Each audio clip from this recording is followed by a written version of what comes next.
அடுத்தபடியாக திருவிசைப்பாவிலே சேந்தனார் பெருமான் அருளை செய்த ஒரு அற்புதமான பாடல். சேந்தனார்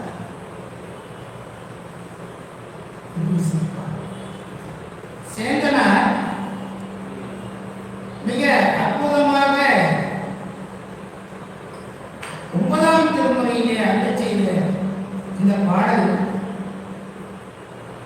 யோக நெறியிலே நம்மை எல்லாம் அழைத்து செல்வதாக நமக்கு காட்டுகிறார். இவர்களெல்லாம் யோக நெறியிலே இருந்துதான் இந்த பாடல்களை எல்லாம் நமக்கு அருளுகிறார். திருவிசைப்பாவிலே இருக்கக்கூடிய சேந்தனார்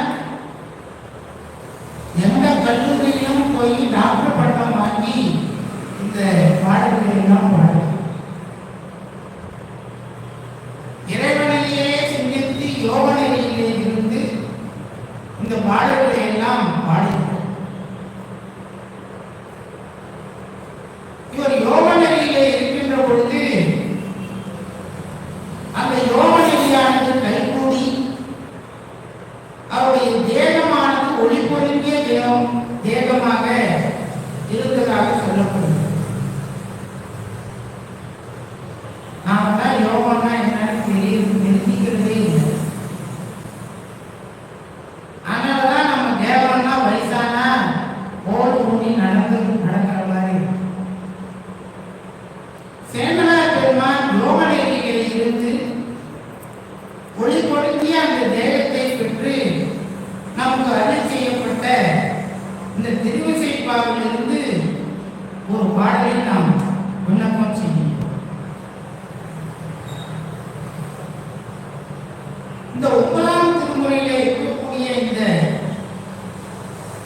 பாடல்கள் எல்லாம்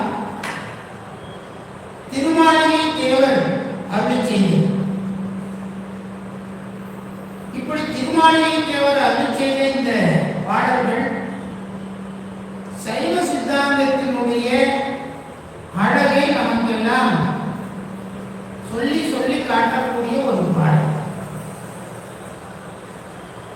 எப்படி இறைவன் ஞான விளக்காக இருந்து இந்த ஆன்மாக்களை இயக்குகிறார் என்பதை இந்த ஒவ்வொரு பாடலும் நமக்கு சொல்கிறார்.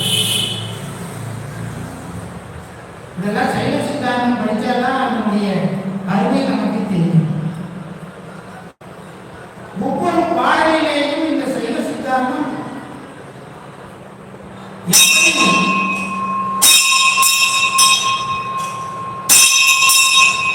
இறைவன் எந்த திருமேனியிலே இருந்து மழை பொருளாக நமக்கெல்லாம் அருளை கொடுக்கிறாரோ அப்படி இந்த பாடல்கள் எல்லாம் சைவ சித்தாந்தத்தினுடைய மழை பொருளை நமக்கெல்லாம் சுட்டி காட்டுகிறது. அப்படிப்பட்ட ஒரு பாடலை நாம் இன்று விண்ணப்பம் செய்து மகிழ்வோமா?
Money.